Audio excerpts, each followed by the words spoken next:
It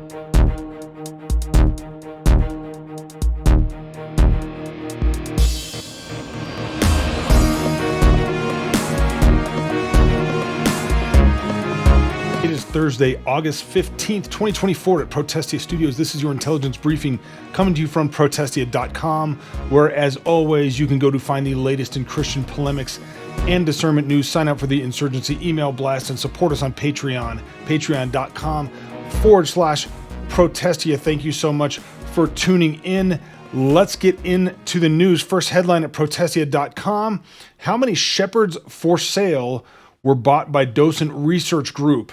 In an attempt to defend himself from the thesis of Megan Basham's Shepherds for Sale, J.D. Greear repeatedly relied on claims of poor memory or inarticulate phrasing, but a deep dive into the Protestia archives reveals something more sinister. It's highly likely Greear didn't write his own words and therefore isn't familiar with what the Docent Group provided for him to say, as previously covered by Protestia, and you can read about this by going over to this article that we're talking about right now and clicking on the hyperlinks within.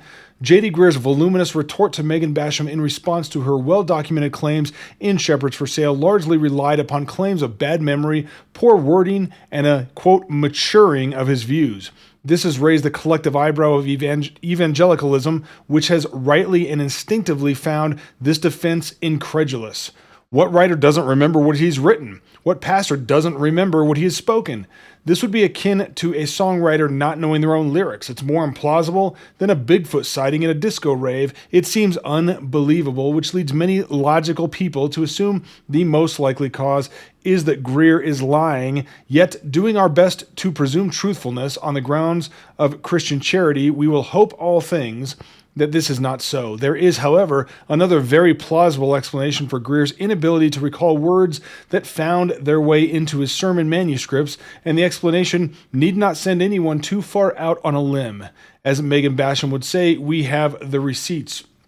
Flashback to 2021, when Jeff Maples of The Dissenter, previously Reformation Charlotte, first reported that Ed Litton, then president of the SBC, had plagiarized material from J.D. Greear and also Tim Keller, word for word. Predictably, Litton characterized the accusations as coming from, quote, unnamed sources, despite there being irrefutable video evidence, and despite the sources being very much named. Justin Peters wrote at the time, unnamed sources? My name is Justin Peters. Let's add to my name the names of Gabriel Hughes, Jeff Maples, Jordan Hall, Tom Buck, Tom Askell, Josh Bice, Phil Johnson, and literally dozens upon dozens of others who have been talking about this. Coming to Litton's rescue was J.D. Greear himself, who alleged that he was, quote, flattered that his sermons had been stolen and that he had given Litton permission to shoot his bullets if they fit Litton's gun. You can go over to protestia.com to see the rest of this article, but safe to say there may be another angle for those of you that have been following the back and forth over Shepherds for Sale. There may be another angle to why J.D. Greear would claim, basically ignorance on a lot of the things that we've all quoted and recorded him as saying and doing and supporting and whatnot. And it might just be that, well, he was using somebody else's words, but we'll let you decide that for yourself. Head over to Protestia and read the rest. Next headline at Protestia.com, Christian Dance Academy disqualified after performing routine criticizing gender identity demands an investigation. Months after Christian dance group Praise Academy of Dance Barbados was disqualified from a national competition after performing a routine critical of woke gender identity ideology, they are now demanding an investigation after the senator involved in their disqualification admitted there, quote, there was a real perception of bias when he made the ruling, according to a press release by Christian Concern. We have the press release linked in our article at Protestia. The troop's piece, Speak Life, took place inside a school science lesson and showed a 15-year-old girl struggling with her gender and sexual orientation after the girl reads the Bible and realizes that it's not a choice she gets to choose and finds peace in her identity as a female. This occurs while banners in the background read Genesis 5:2, quote, so God created man in his own image. In the image of God, he created him male and female. He created them. As the performers say in unison, I have the right to be taught a solid education, mathematics, English, history, science, not gender fluidity. I have the right to expression of thought. So I say gender is not the clothes I wear or the activities I engage in. Those aren't gender. Those are gender expressions and gender roles. So I say there are only two genders. Determine determine our conception, male and female, man and woman, boy and girl, and XY and XX. It's not a choice. You don't get to pick. That's the science. There is a video that we have embedded over at the Protestia article to see more about this and more quotes you can check out to read. But it, of course, warms our hearts always to see people openly and courageously standing up for the truth of God's created order. Next headline at Protestia.com, Gateway Church cancels major conference amid Robert Morse scandal. This conference apparently was going to, and I'll get into the article here, but if I remember correctly, the appearance was going to sub out Robert Morris for somebody else, and they were still going to go on with it, but apparently they've canceled. In a show of continuing and cascading fallout from the revelation that Pastor Robert Morris molested a 12-year-old girl decades ago, Gateway Church has announced that they've decided to cancel their upcoming 2024 conference, which featured James Morris, Lisa Bevere, I think that's how she pronounces it, Tommy Barnett, Phil Wickham, Gentis and Franklin. In a letter posted to their social media, Gateway shares that after much prayer and consideration, we've decided not to hold Gateway Conference in 2024 because our congregation and staff are in the midst of navigating Robert Morris's resignation and the emotions surrounding it. We can't say that we are surprised by that. We do have a link in our article over to the Fort Worth Star-Telegram, where former Gateway youth pastor Cam Hunt, who presently attends Gateway, says that the attendance at the church is down by about 50%. We're sorry to hear that in some ways, but Gateway Church is not a solid church, and so realistically, a not solid church losing attendance is a good thing. Next headline at Protestia.com, Russell Moore calls Tim Walz' stolen valor scandal ridiculous quibbles about his National Guard record. I may have something to say about this. During a recent episode of Christianity Today's The Bulletin, editor-in-chief Russell Moore ran interference for vice president pick Tim Walz, brushing off his roiling stolen valor scandal as, quote, ridiculous quibbles about his National Guard record. Woke Preacher TV brought the clip to light, which we have embedded in our article so you can see it for yourself. In fact, let's watch in just for a little bit here. Over the past couple of days, even some of the most salient of those issues are pretty much off the table. I mean, the 2020 George Floyd riots that Mike mentioned, ABC News now has audio of Donald Trump at the time saying, Tim Walz handling, this is the way you do it. This guy was tough. He's sending in the National Guard. And the conversation has... Can I stop real quick and just point out, this is Russell Moore appealing to the statements of Donald Trump to support his point. Russell Moore, who would have told you that there's nothing redeemable about Donald Trump, is still going to try to use him as evidence to defend the very radical Marxist Democrat VP choice.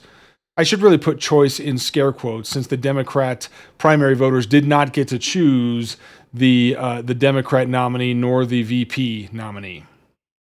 Has been over the past several days, not that, but really ridiculous kinds of quibbles about his National Guard record when he retired. And I saw this morning that he said he was coach when he was assistant coach, when he took the team to... So Russell Moore, considered by the media to somehow be a conservative evangelical, is a lifelong Democrat. Russell Moore's a lifelong Democrat, and now running interference for Tim Walz, who is perhaps, next to Kamala Harris, although I think it'd be a good arm wrestle, the most Marxist leftist candidate that's probably ever been a possibility for president or vice president. And the National Guard issue is really about Tim Walz lying about his record. Tim Walz, some of you may know this already, but Tim Walz in military service, there are what they call challenge coins, which are not official awards, but they're little tokens of appreciation given to subordinates and other soldiers and other units and things and whatnot. It's a military tradition. Tim Walz had retirement coins printed. This is pretty standard. Retirement coins that said on the coin that he was a command sergeant major, retired command sergeant major, Tim Walz. Now, Tim Walz did not complete any of that training. He might have completed some, but he did not complete enough to be considered to be able to retire at that rank. And he knew that. He knew that the entire time, and yet he still referred to himself as retired command sergeant major in basically every single official appearance that he had.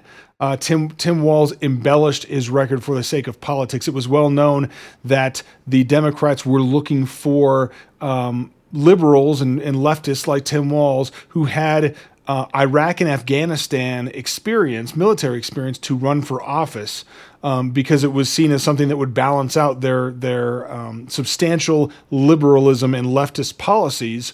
And Tim Walz was recruited to run for office at that point, but he never had Iraq or Afghanistan experience. He deployed to Italy at some point in support of the war on terror, but chose to embellish the record to claim he's claimed that he carried weapons into war. He didn't. He's claimed to be retired command sergeant major. He didn't retire as a command sergeant major.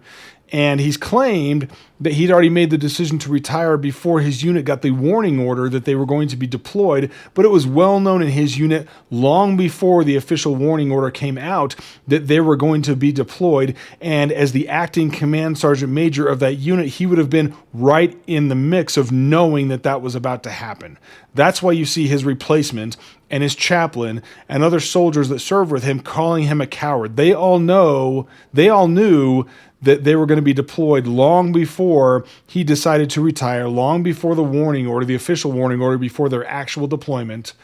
And so this is Russell Moore. He doesn't care. He's ignorant. He's just making cover for someone who is as leftist as he is. See if he has anything more to say. To the championship. I mean, you got to get stronger than that if you're going to actually make traction, especially when you're having those kinds of crowds showing up in Wisconsin. Okay, whatever. Anyway, yeah, no surprise that that's where he landed on that. But read the rest of that over at protestia.com. Next headline, former PCA pastor Scott Sauls flees the denomination, becomes an egalitarian. Prominent former PCA pastor Scott Sauls has left the Presbyterian Church in America, citing a newfound acceptance of lady preachers and pastoresses as the impetus for his departure. Sauls used to be a pastor at Redeemer Presbyterian in New York City. That's Tim Keller's church before he passed away, where he rubbed shoulders with, was mentored by, and was closely aligned with Keller before ultimately ending up at Christ Presbyterian Church in Nashville, Tennessee. A prolific contributor to the PCA's By Faith, which is the denomination's outward messaging arm, Sauls frequently defended the controversial Revoice movement and served as a foil for conservative Presbyterians by coming across as a slightly more buttoned-up version of David French or Russell Moore in his spewing of leftist propaganda, all the while chastising his critics for being too mean.